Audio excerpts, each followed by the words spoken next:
Okay, believe it or not, this is only half of today's lecture. There's a lot of ground to cover, not least because many of you have been skipping out on class. So we have a lot to catch up on. Well, those of you who were here on Friday know that we left off, roughly speaking, after the first Bosnian crisis, so-called. The first Bosnian crisis, which was touched off, I suppose, at least indirectly by the so-called Young Turk Revolution, which convinced a lot of people interested in the fate of the Ottoman Empire that it was weak and ripe for the plucking. If you remember, the Bulgarians declare, well, literally, the Tsar declares himself, Ferdinand declares himself the Tsar of Bulgaria, which is kind of a funny idea. Bulgaria, this tiny little country, has a Tsar, that is, a Caesar, an emperor. Which also means, obviously, that Eastern Rumeli, he no longer recognizes Ottoman suzerainty. It's like a declaration of independence, violation of the Berlin Treaty of 1878. Then, of course, we had the Bosnian thing, where the Austrians, despite the fact that they have been administering, that is, basically ruling Bosnia-Herzegovina since 1878, now declare it annexed to the dual monarchy of Austria-Hungary. That it is now formally a part of the Austro-Hungarian Empire. There were other things too. The island of Crete declared eunosis with Greece. But the key factor as far as European politics and the lead-up to the First World War was, if you remember, the contretemps, that is the sort of diplomatic first dance and then battle between Aehrenthal and Izvolsky. Aehrenthal being the Austro-Hungarian foreign minister, Alexander Izvolsky being the Russian. Remember that they had a kind of a secret deal, at least so Izvolsky thought. A quid pro quo, as it's called in Latin, as in you give me this, I give you that. That's what Izvolsky thought. He thought that in exchange for Russia agreeing to accept Austria's annexation of Bosnia-Herzegovina, which was obviously an affront to the Serbs as well as the Turks, such that Russia was interested in it, Austria would agree to support a revision of the Berlin Treaty so as to allow Russian warships access to the Straits, or as you know them in Turkish, Çanakkale. We call them in English also the Dardanelles. The Dardanelles, I mean, the Straits is actually a catch-all term. Dardanelles is literally the part that you, I believe, call Çanakkale, that is the narrow passage from the Aegean into the Sea of Marmara. The Straits, this term, which you're going to see a lot in today's lecture, you're going to hear a lot. The Straits actually refers to the whole shebang, including also the Bosporus. The whole issue, that is, of access to the Mediterranean from the Black Sea, which was a very key issue for Russia. It had always been important, but particularly important in more recent years because of the growth of Russian agriculture. They were exporting grain now through the Straits, such that it was of overriding economic importance as well as social importance, because the whole point since the revolution of 1905 in Russia was to try to stabilize the country. Russia was still predominantly a peasant country. That is, agriculture was still the key industry, even though Russia was industrializing. The whole point of trying to industrialize, or at least the premise of it, was that you needed capital, and Russia gained that capital by exporting grain. Something like 90% of her grain exports went through the Straits. So the Straits were extremely important for Russia. Anyway, back to Aehrenthal Izvolsky. As I have said, there was a lot of bad blood because of what happened. The Austrians just publicly announced this without clearing it with the Russians, and basically knowing that none of the other powers would agree to give Russia access to the Straits, that is, for its warships. Commercial vessels could go through, but not warships. The British even responded with an interesting counteroffer when they heard of this. They said that maybe we could revise the treaty so that all powers can send warships through the Straits. This was, of course, not exactly what Russia wanted, because that meant that anyone could now invade Russia. That meant that, let's say, the Germans or the Austrians could also send warships through the Straits to attack Russia. So Russia did not get what they wanted. at all. The Austrians did get what they wanted. The Russians were sort of embarrassed and humiliated, not least because Izvolsky looks really bad to Russian nationalists. It looks like he just sold out the Serbs and he got nothing in return. So he's sort of humiliated and embarrassed. He will eventually resign, only to reemerge as Russia's ambassador in France, which is rather significant. Reportedly, he said upon learning of Russia's mobilization in July 1914, "This is my war." That is, my revenge for 1908, for the first Bosnian crisis. Now, Izvolsky, though, quietly does begin to take his revenge even before 1914. He appoints a man called Nikolai Hartwig. That's an R. I don't know, it looks probably like an N. Hartwig. I suppose you could also spell it with a V if you want to get the right pronunciation. Hartwig. He is appointed Russia's minister to Belgrade, that is to Serbia. And then it's an extremely important appointment because Hartwig is like a rabid pan-Slavist nationalist champion of the whole cause of the Slavs, so-called, in the Balkans, such as the Serbs and the Bulgars. He is a fanatical, belligerent sort. Definitely not a pacifist, to put it mildly.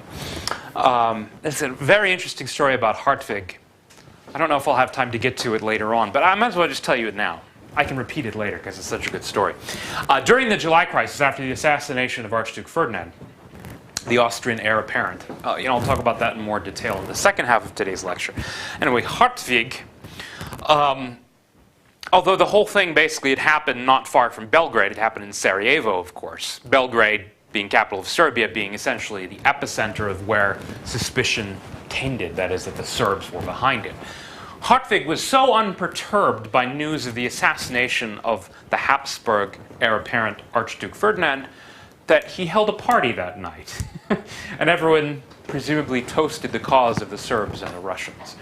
The Austrians later complained about this, and so he actually went to the Austrian legation 12 days later to sort of kind of express his sort of kind of condolences for the loss of your Archduke, etc. He arrived at about 9 p.m., and at 9:15 p.m., he collapsed dead of a massive heart attack. Interestingly, there were, of course, immediate suspicions that the Austrians had murdered him. So the grieving wife of Hartwig, who was suspicious that they had poisoned him, was assured that he had only been alive for about 10 minutes. So they hadn't even had time to serve him dinner. So we couldn't have poisoned him. And she said, well, did he have any drinks? And they said, no, but he did smoke 2 cigarettes. And so they turned over the butts of the cigarettes to the grieving wife so that she could have them investigated to alleviate suspicions of foul play. Well, why was Hartwig such an explosive figure? Hartwig was basically seen as the mastermind of the so-called Balkan League.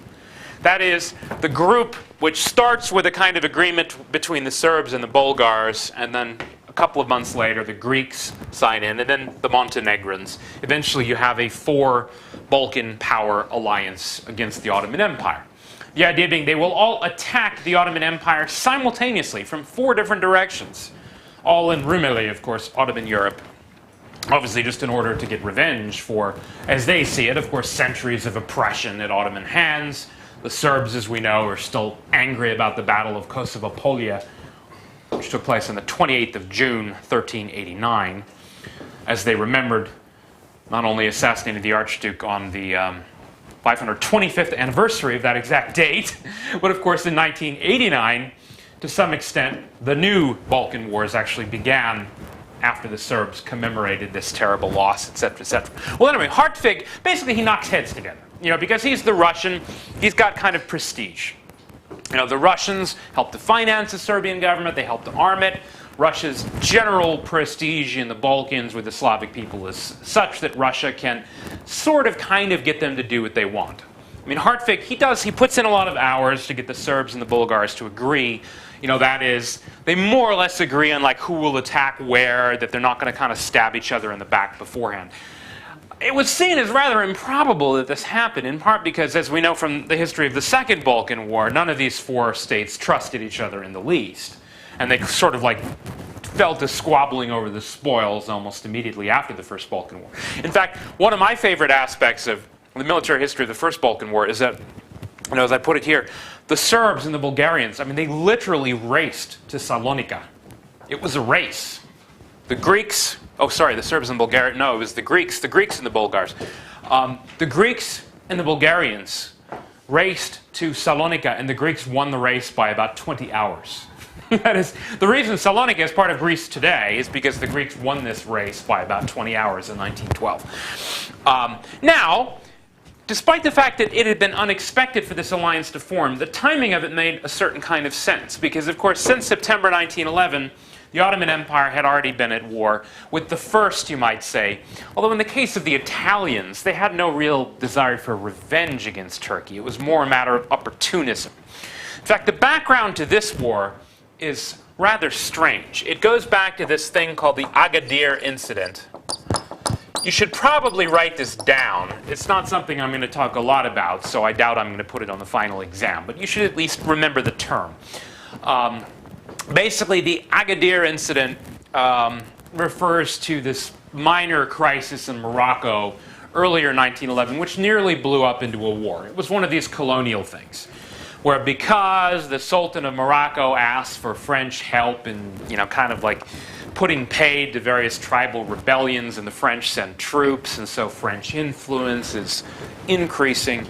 This leads, of course, the other powers to become somewhat jealous, and so the Germans decide to send a gunboat, the Panther, to Agadir, which is a port on the Atlantic coast of Morocco. The Germans then sort of use this gunboat diplomacy to demand compensation. Eventually, they get essentially these concessions in like the middle of Africa, which no one even wants because it's just a bunch of tropical marshland.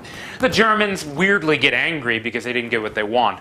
The more important factor, though, was that the Italians, they had this secret agreement with the French that if the French ever increased their influence in Morocco, then Italy would demand compensation elsewhere. Where? Well, in Tripoli, or as we call it today, Libya. Tripoli, of course, being a part of Libya, which was, of course, ruled by the Ottoman Empire, but, again, not really ruled very directly. A little bit like Bosnia-Herzegovina. The Austrians were already there. Italians, they already had influence there. But that said, they wanted to rule the thing directly. With both Italy and Germany, you have a little bit of a phenomenon in this whole period. I call it the sort of the place in the sun. It's almost like a syndrome of thinking. Remember, Italy hadn't been unified until the 1860s. Germany not until 1871. So they feel like they're behind. They're kind of jealous of the other powers. Britain and France, and even Spain and Portugal, they've had these empires for centuries. Whereas Italy didn't exist until a couple decades ago. So it's kind of like they want to get in on the game. And to Italy, they're not really such a great power that they can go halfway around the world, like the British can. So for them, they just want to kind of go across the Mediterranean. And so they decide, they have some influence in Ethiopia, Abyssinia. But basically, they decide Libya is right for the plucking. That's about the size of it. They probably couldn't do too much more than try to conquer Libya. As it turned out, they didn't even really succeed in conquering Libya. I mean, they conquered the coastal cities. They discovered, and the Turks discovered rather rapidly, that Turkish naval power was woefully insufficient. And this is significant because when the Turks discovered that basically the Italians control the eastern Mediterranean, and eventually, of course, they start annexing various islands in the Aegean and the Aegean, the Ottomans go on a buying spree, buying all of these warships in a bunch of different countries. But most significantly, they order up several dreadnought-class battleships in England. The dreadnought issue, what this refers to was a state-of-the-art warship starting about circa 1906, that because of the size of its guns, to be dreadnought class properly, you really needed 12-inch naval guns.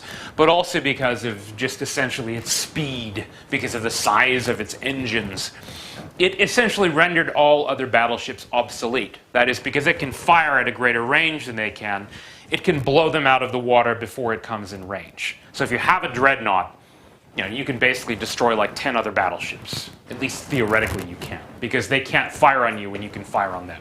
The British build the first, then the Germans start building them too. Turkey starts ordering these dreadnoughts. They're colossally expensive, and they take a long time to build. But this is actually part of the background to the July crisis of 1914. I'll get back to that in a moment, but just keep the word in mind and what it means. Dreadnought. Basically like a state-of-the-art battleship starting to be built around 1906. Okay, So back to the Italian War then, which leads into the two Balkan Wars. The Italians control the sea, which obviously is not good news for the Ottoman Empire. That's why they want to buy these battleships, although it's going to take them years to catch up. However, the Italians, well, they're not exactly that strong when it comes to actual battlefield prowess. They never do conquer the hinterland of Libya. There are a bunch of tribes. There's a whole order called the Sanusi who are never conquered. The Turks actually don't fight so badly. I mean, Enver and, in fact, Kemal, Mustafa Kemal, later Ataturk, they both see action. Kind of for the first serious action that they see, they actually go to Libya. But they have to get there basically over land. You know, they have to smuggle themselves in via Egypt because Italy controls the seas. Now, meanwhile, again, the Turks, they lose a lot of islands. You know, they more or less lose control of the coast of Libya. But it's not like they were really routed by the Italians in the field. The thing that ends the war in Italy's favor is quite simply that the Balkan League attacks in October 1912. And so the Turks pretty much just have to cut a deal with the Italians. And that's when they agree to forfeit all of these islands that Italy takes in the Dodecanese and the Aegean. And then also, of course, basically they forfeit control of Libya. The First Balkan War does not go well for Turkey. In fact, in many ways, it is actually a much, much darker story for the Turks, militarily speaking, than the Italian War. The Italian War, aside from naval things, was kind of a draw. The Turks get really just routed in the First Balkan War. They're caught unprepared. They disregard even, to some extent, the instructions of the German military mission, which was that they should have withdrawn most of their forces to Trachea behind some defensible line. Instead, they fought a bunch of battles out in the open, and they lost nearly all of them. The key breakthroughs, one was Kirkilise, which sort of like guarded the entrance, from Bulgaria into the plains of Trachea, or Thrace, as we call it in English. Bulgarians break through there, and essentially there's very little to stop them then. A little bit like what the Russians had done, if you remember, in 1877-78. Once they had gotten through the Balkans and defeated the last sort of Ottoman fortress, they were able to race right ahead to Yeshilkoy, to San Stefano. The Bulgarians make it all the way to the Chetalja lines, the last defensive lines before the capital. It's not quite as far as Yeshilkoy. It's about like 50 kilometers from the city. But essentially, they've got free reign. They reach the coast of the Sea of Marmara. The capital is under threat. Meanwhile, Edirne is under siege. Of course, it hasn't quite fallen yet. There are two other kind of fortress cities that the Ottomans are still holding on to in Rumeli. But otherwise, by the end of 1912, Edirne is now surrounded. It's like a little island of Ottoman power. All of Ottoman Europe is pretty much gone. You just have basically like about 50 kilometers left outside the capital city. Now, there are a couple of interesting things going on here in European politics. The socialists who we talked about, about a week and a half ago, like Jaurès, they're all terrified. They think, oh, Europe is about to plunge into war. This is the end. This is the signal for, Armageddon, basically. Now, it could have been. In fact, it very nearly did lead to a European war. Although the way it did so is really curious and a bit confusing. You would think that the Germans, remember how the Germans had been this very close ally of the Turks in the Hamidian era. That is, Abdul Hamid and Kaiser Wilhelm II, they had this friendship. The Kaiser had declared himself the friend and protector of Islam.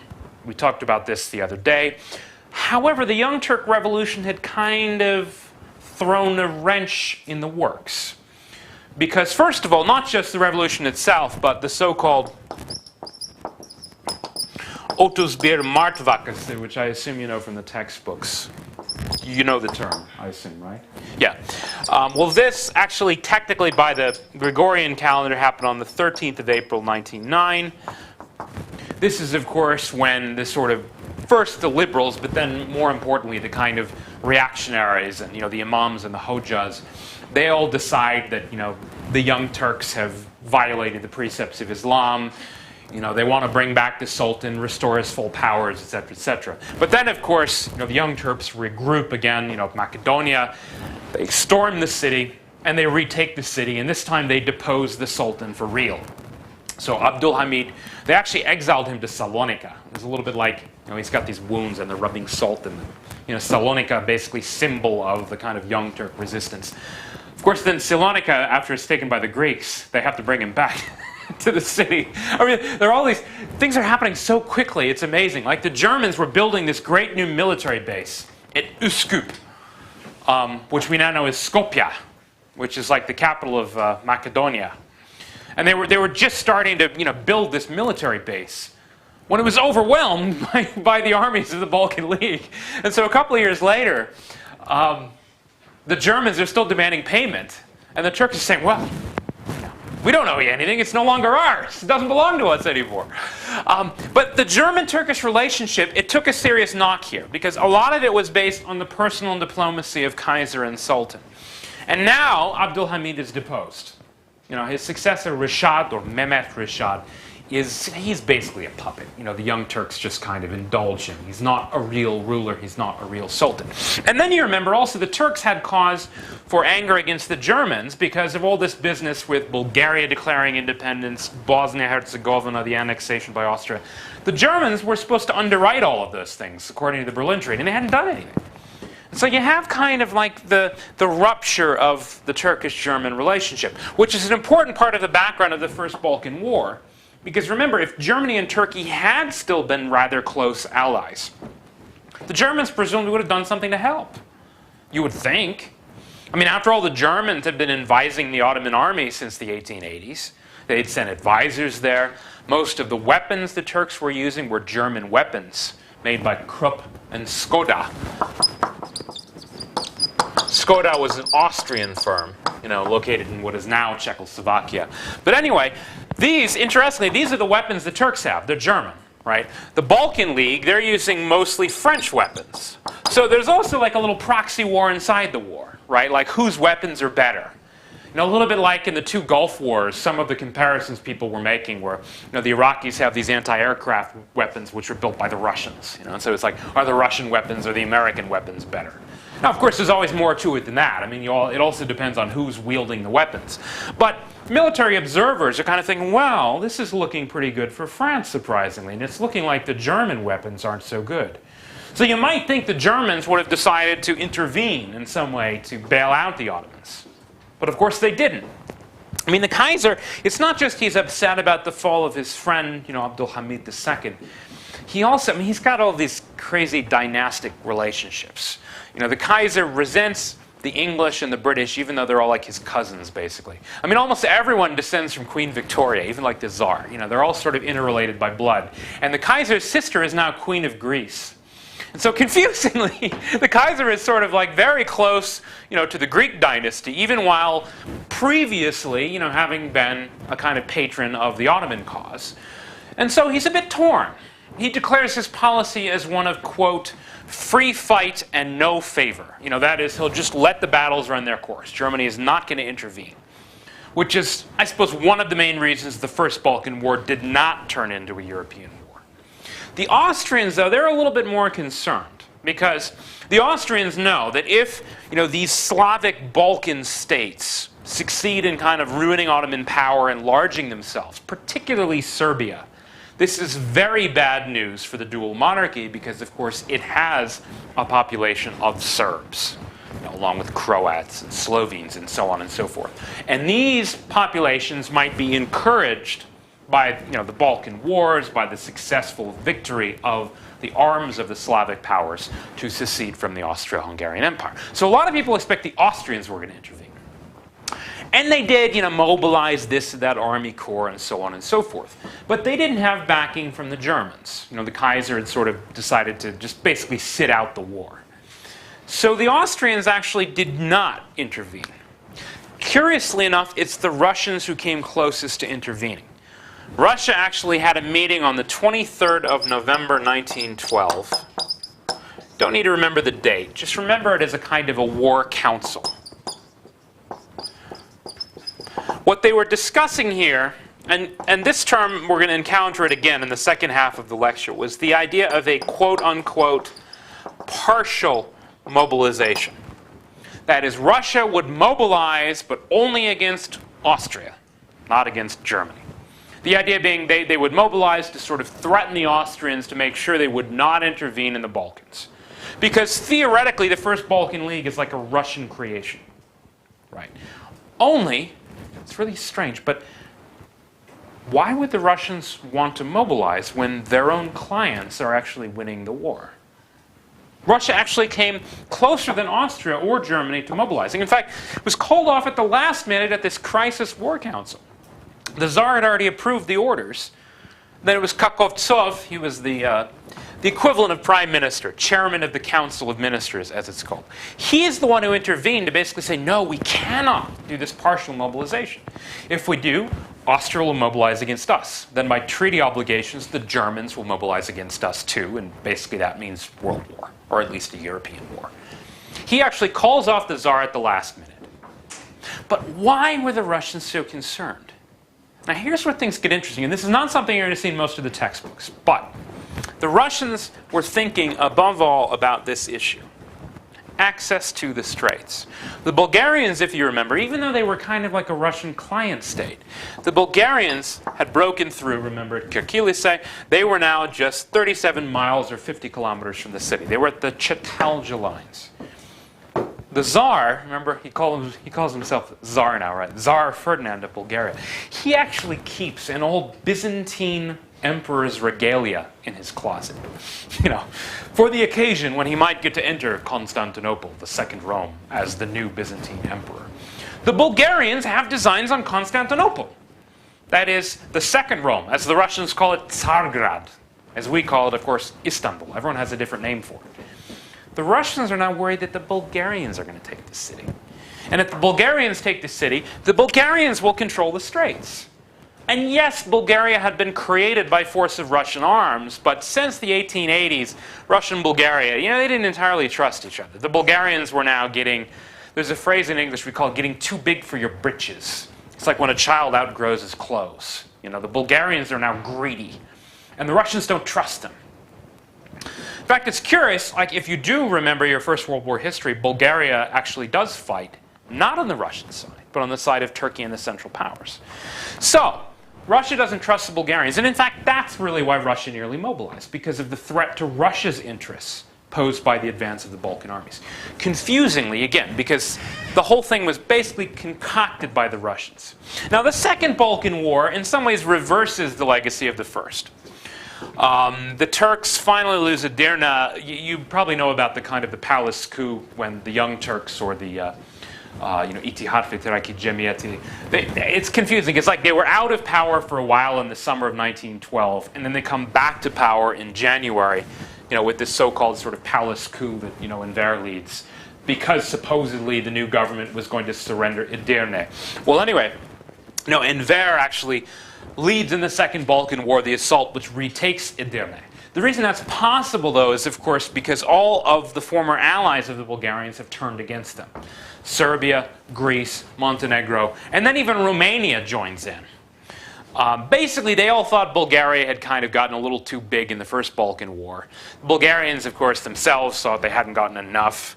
Everyone was greedy. But this time, everyone, instead of teaming up on the Ottomans, everyone teamed up on the Bulgarians. And so the Bulgarians get just smushed, basically, in the Second Balkan War. They lose nearly everything they had gained in the First War.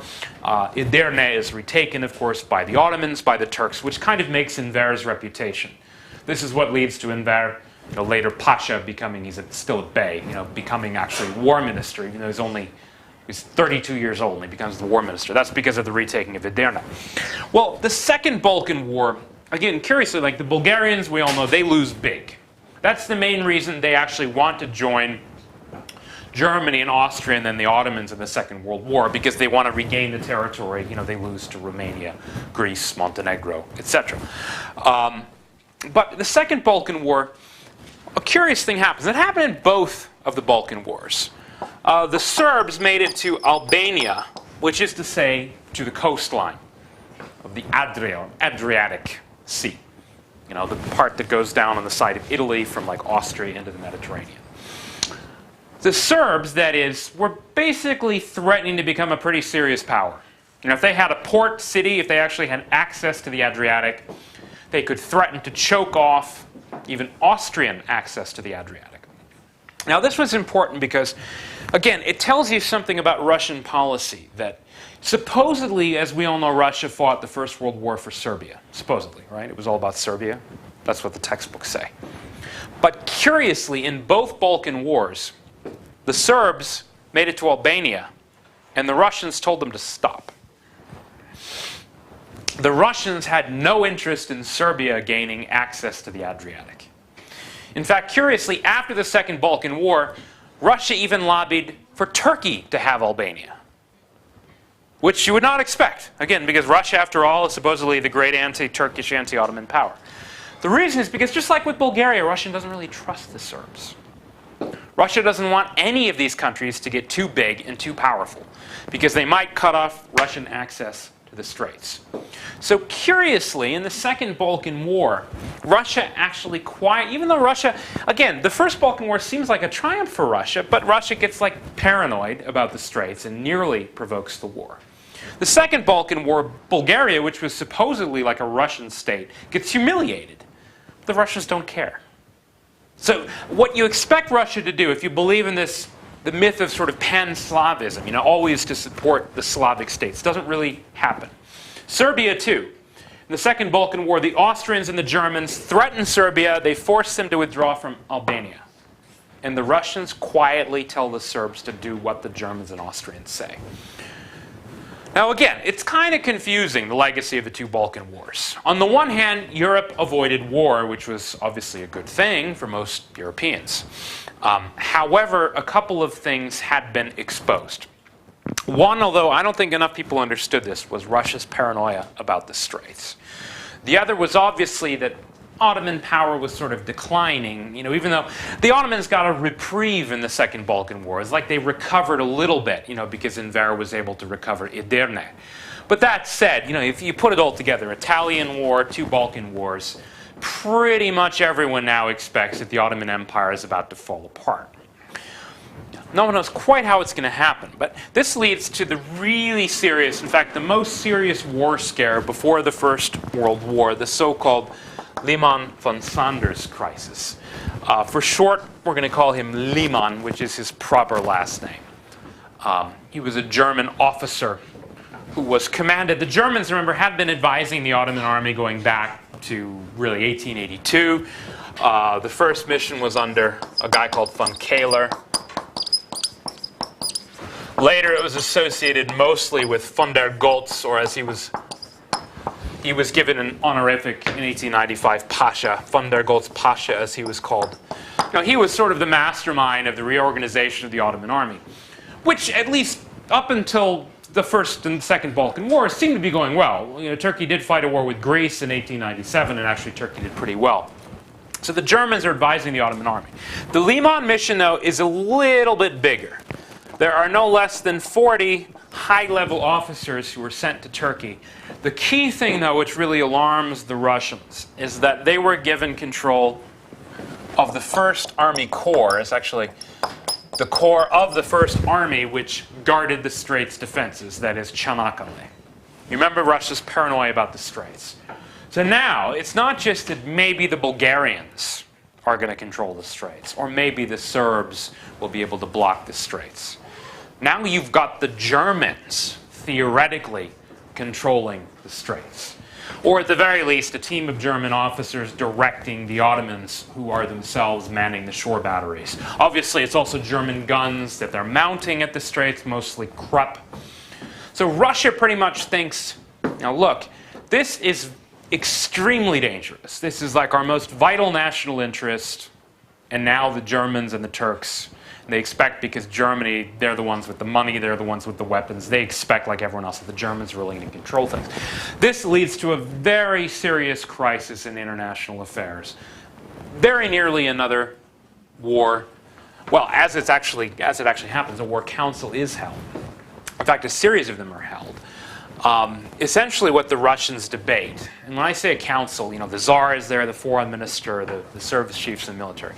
And what they're debating is, first of all, what will we do if the Germans do control the Straits? Will we go to war over it? If so, how will we go to war over it? Can we risk war over it? What will Britain do? In a way, that's like the real question of the alliance. Now, what will Britain do? France and Russia, if you remember, going back to this period, talked about this on Friday, you remember, that basically when the Kaiser undermines Bismarck's old policy of keeping friendly with the Russians, the Franco-Russian military alliance is signed. This is back in a series of accords between 1892 and 94. So this is now basically a given. Everyone knows that France and Russia are allies, that probably in a serious war they will both fight. The British, though, they're a little bit of a wild card. You remember they had this entente, so-called, or agreement with France. It was mostly over African colonial questions, signed in 1904. And then they had this Anglo-Russian Accord. Again, not an alliance, just a kind of agreement, which was signed, again, mostly over Asian issues, mostly to do with Persia or modern Iran, dividing it into spheres of influence. Now, this is a real alliance. Real joint staff meetings, discussions of mobilization plans, and so on. Britain is not really part of it. In fact, Britain and France, strangely enough, they do have staff meetings, but they're kept secret. They're even kept secret from the civilian government. Like the British Prime Minister Asquith doesn't even know about this. Wrote his name up here somewhere. Yes, the Liberals are in power, and traditionally, if you remember, they were more pro-Russian, and so that explains part of the reason that Britain is now at least closer to Russia. But they are by no means very close to Russia. In fact, there is deep mistrust between the two, particularly over Persia. Persia is supposedly what they agree on, that they divided up into these spheres of influence, the Russians in the north, the British in the south, guarding the kind of sea routes to India. Along with, they have oil interests. British Petroleum has already been founded. The Russians, though, are getting a little bit obnoxious. In what they actually called in that day Azerbaijan, which included not just what is now Azerbaijan, but of course the whole Azeri area, basically, of northern Persia. The Russians were now pretty much occupying the place. The Russians had practically occupied northern Persia. The British are angry about it. They don't trust each other at all. So they're very far from actually being allies. So when the Russians get together at this war council to decide whether or not, the appointment of this German military mission guarding the Straits defenses, is it a casus belli? This is the Latin phrase we use, a cause of war. Will we go to war over this? They actually propose, and they write up an aide-memoire, that is a kind of formal diplomatic note, to Britain and France, proposing a tripartite occupation of certain parts of the Ottoman Empire. Let's see. The Russians, I'm trying to remember the exact details. The Russians were going to get, of course, Constantinople. The British were going to land at Smyrna or Izmir. No, actually, the Russians were first going to land at Trabzon, before making their claim on the Bosporus. The British were to land at Smyrna, and the French were to land in Syria, Lebanon, Beirut. So this is proposed. Now they get together and they talk about this. Can we risk it? Do we know that France and Britain will stand by us? And the foreign minister, Sazonov, he basically says, yes, the French have assured us they will go as far as we want. But we're not sure about the British. Now, Kakovtsov, who had, if you remember, called off that mobilization in 1912, he intervenes again and he says, no, we cannot do this. We cannot risk a war unless British participation is guaranteed. Kakovtsov, in other words, convinces everyone to back down again. Now this is interesting because Kakovtsov, who is again chairman of the Council of Ministers, it's like Russia's rough equivalent of prime minister, he is actually ousted in February 1914. He is the voice of peace inside the Russian Council of Ministers. And because he keeps backing down, because he keeps seeming again to be kind of too pacifistic or soft, he is being attacked by the nationalists, and they finally basically fire him in February 1914. In part because he backed down in this crisis. Meanwhile, at about the same time, right before, almost simultaneously to Kakovtsov being fired, the Russians get together and they have a secret naval planning conference in which they discuss measures to be taken in the case of a crisis, essentially amphibious operations against Tsargrad, that is Istanbul, Constantinople. They're not ready yet. They've got plans. They're going to commandeer civilian ships all over the Black Sea. They have amphibious garrisons ready, supposedly, at Odessa. They're studying things like extending railways up to the border of the Ottoman Empire in the Caucasus. They're studying ways of accelerating mobilization. They think it'll take them 10 to 15 days to land the first troops at the Bosporus. They're not quite ready yet, but they appropriate money so that they can be ready as soon as possible to do all this. The key issue, though, if you remember going back to the dreadnought thing, the key issue, which is really beginning to terrify the Russians, other than the Lehmann von Sanders thing. Oh, yeah, incidentally, they back down. What they basically agree on is this, it's a compromise. Lehmann is promoted to Inspector General of the entire Ottoman First Army, which means he's overqualified to command a single army corps. In other words, he will no longer command the Straits defenses. Just one of these diplomatic, everyone saves face sort of compromises, which averts the war. But then the Russians have this conference, and they're talking about the dreadnought issue.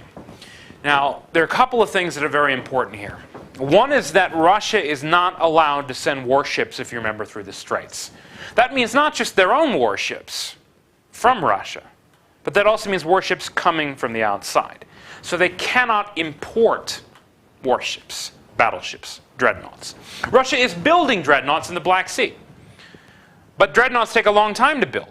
The first is not really going to be ready until about 1916.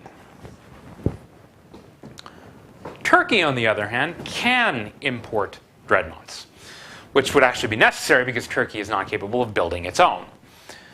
That means that Turkey can, as if suddenly, bring in a dreadnought, which will close off Russia's access to the Straits whenever Turkey wants. Remember that a single dreadnought can render virtually a whole fleet obsolete, right?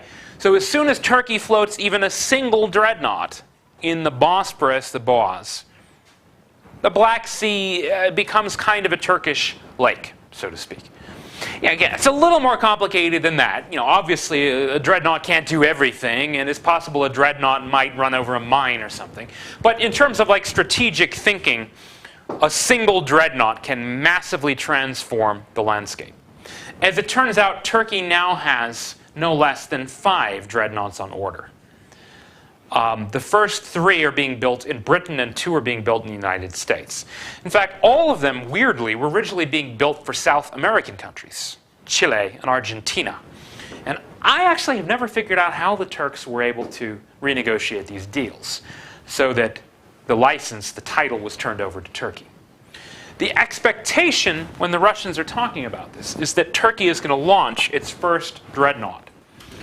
At first they're thinking like spring 1914. There are some delays. They're thinking basically by June or July 1914, Turkey will have launched its first British-built dreadnought in the Black Sea. So, and this is interesting because for the Russians now, the clock is ticking in a way. You remember, they cannot import dreadnoughts. They can try to lean on the British to block the delivery of these dreadnoughts to Turkey. But they can't themselves really do anything about it. They can try to accelerate construction of their own dreadnoughts in the Black Sea. But remember, that's not going to happen before 1916. So they're going to have this window of about 2 years where it seems like basically all the odds are against them that Turkey is probably going to control the Black Sea, which will close off the Straits, or at least threaten to close off the Straits. Now this is significant because in most of the literature in the First World War, you hear about this notion of time, a window of time. What you usually hear is that it was the Germans who were concerned because Russia had just put forward, even before this naval plan, they'd put forward the so-called Great Program to expand the size of Russia's army, which by 1914 was the largest in the world, a standing army of 1.42 million. But by something like 1917, Russia's army was going to be over 2 million. This is the standing army, meanwhile. This is before it even mobilizes, of something like 2.2 million. So that by the time it mobilizes, it's going to be like 6 or 7 million. But even before hostilities, they have an army of 2.2 million. That's by 1917. Then there are other things, sometimes exaggerated. The Germans were a bit paranoid about it, but to do with railway construction, because Russia's mobilization, it's a big country. It's much slower than the Germans. The Germans have a much better railway network. The Germans, remember, have this mobilization plan usually called the Schlieffenplan. I'll talk about it more after the break. But the basic shtick of the Schlieffenplan, even as later altered by Moltke, was speed. Germany had to knock France out before it could really even attack Russia. That's the problem of a two-front war. If you try to fight on two fronts equally at once, you'll be weak on both. The Germans thought the Russians are so slow that, well, we need to knock out the French. I mean, literally in 42 days. That was the timetable. They had to occupy Paris by day 42. So their timetable is important. And they think their timetable is threatened by Russia's army grade program. They think that if they wait 2 or 3 more years, Russia will be too strong, it will mobilize too fast, that Germany won't be able to win. Well, that's pretty much true. The Germans really did think that. And that is part of the reason why the Germans were so paranoid and ended up taking a very harsh line in July 1914. However, the part that most people don't know is that Russia was just as worried, in part, about the Turkish dreadnought issue. And they were really worried, we know, because it was Britain that was building these dreadnoughts. Russia actually went to Britain in May and June of 1914, and very, very carefully. It's a very delicate issue, because England and Russia, again, remember, they don't really trust each other. The liberals are kind of pro-Russian, but a lot of people in England aren't. For a century, Russia was the great enemy, the great game of geopolitics.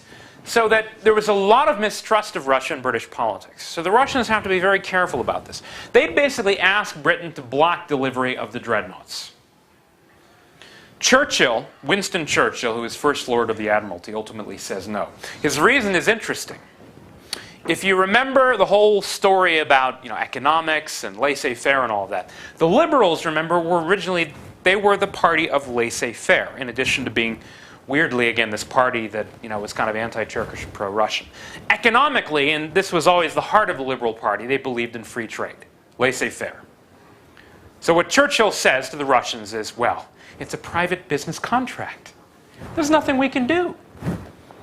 And so the Russians are brushed off by the British, which not only pisses them off. I mean, here's the thing, is Russia's not only worried about the Germans, manning maybe the Straits defenses. They're not only worried about Turkey's naval dreadnought program, but now supposedly Britain is supposed to be an ally of Russia, and yet the British have just kind of told the Russians to screw off. This happens in June of 1914. But meanwhile, something really curious happens. Because the Russians keep having all these secret conversations with the British about these naval dreadnought issues, there are a lot of rumors that are kind of swirling around. The Germans pick up the rumors, and what the Germans think is going on is that England and Russia are about to sign a naval convention, that is like a naval treaty against Germany. And that's what the German papers start talking about. So Germany is now paranoid that England and Russia are finally teaming up, even though that's not actually true. Miscommunication, misunderstanding. All of it, though, setting the stage for the colossal drama of July 1914. I think I'm going to take a short break here.